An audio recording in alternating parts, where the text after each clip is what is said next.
Saudara-saudariku terkasih, selamat pagi, berkah dalam. Salam Advent dan ojo lali bahagia.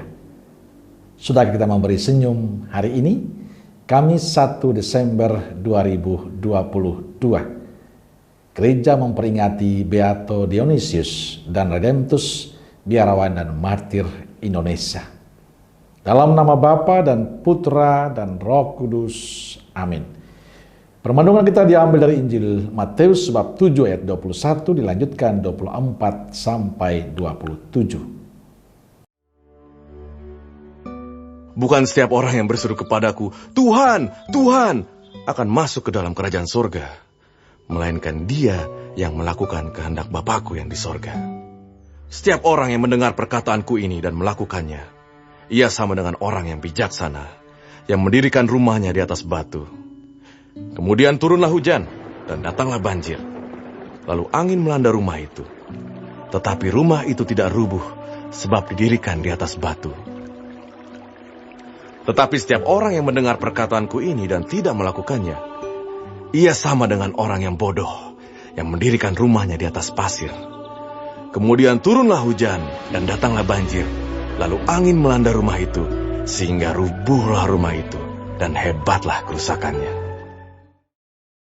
Saudaraku terkasih, Injil hari ini bicara tentang sabda Yesus pada para muridnya.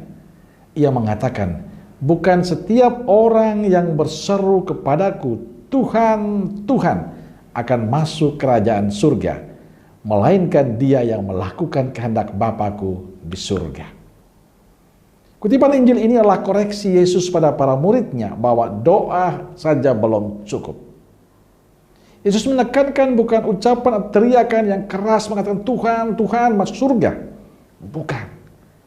Tapi yang penting adalah tindakan kita melaksanakan kehendak Allah.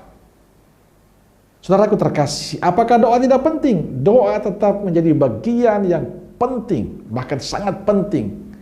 Tapi doa itu harus berbuah dalam sikap dan tindakan kasih kita. Bagi Yesus, yang masuk dalam kerajaan surga adalah orang yang melakukan kehendak Allah.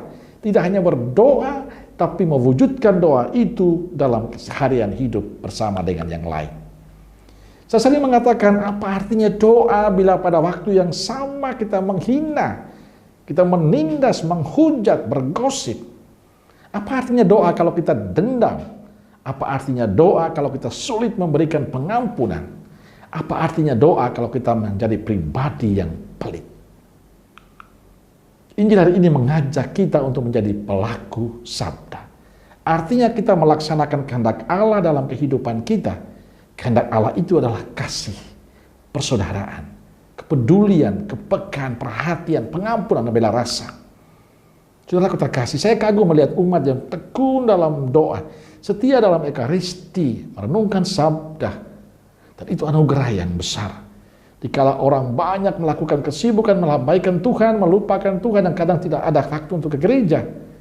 Ada orang yang setia, setiap saat, setiap hari, tekun dalam doa dan ke gereja.